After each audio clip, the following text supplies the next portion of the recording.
Welcome. Today we're going to look at relapse prevention, time factors in a bud, part 2. This video is part 2 on relapse prevention for substance abuse. In the last video, we introduced you to the bud syndrome and defined what it is. In this video, we're going to discuss the time periods that are experienced in the bud. Please be sure to subscribe to our channel for the latest videos.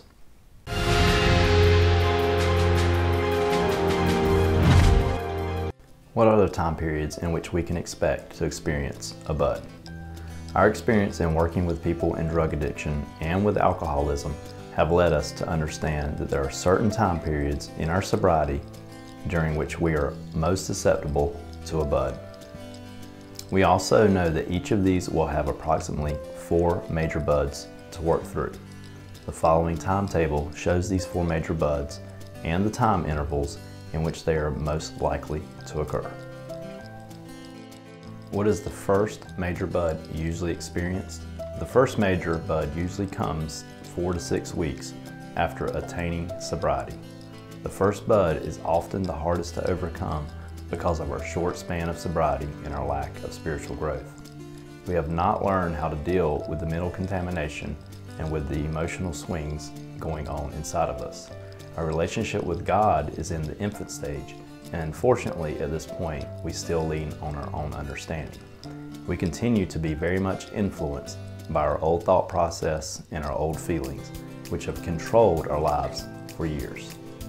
So when is the second time period in the bud? The second major bud usually occurs around 4 to 6 months of sobriety. Most addicts have not experienced this long of sobriety in years. This bud is very dangerous because we have experienced extended sobriety. Because of this, we must be very careful not to think we have arrived.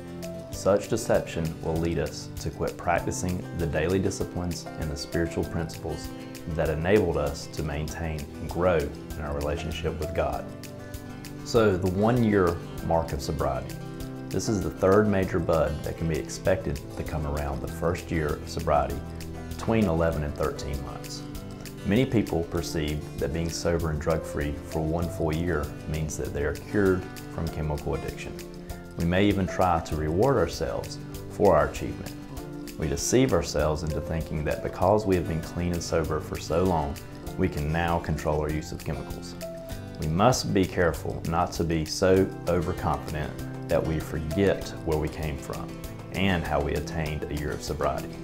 At this point in our recovery program, we may be inclined to put God on the shelf, telling Him that when we need Him again, we'll call Him.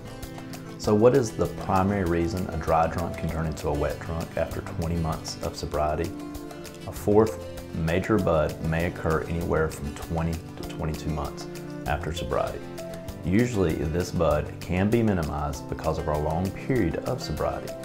Hopefully by this time in our sobriety and spiritual growth, we will be able to recognize this bud in its early stages and be mature enough to know how to overcome it. There is one primary reason a dry drunk after 20 months of sobriety could turn into a wet drunk, and that is lack of spiritual commitment.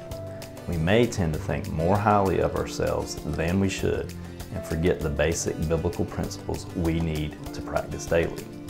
Please be sure to check out our other videos in Relapse Prevention series and to subscribe to our channel for releases on our latest videos.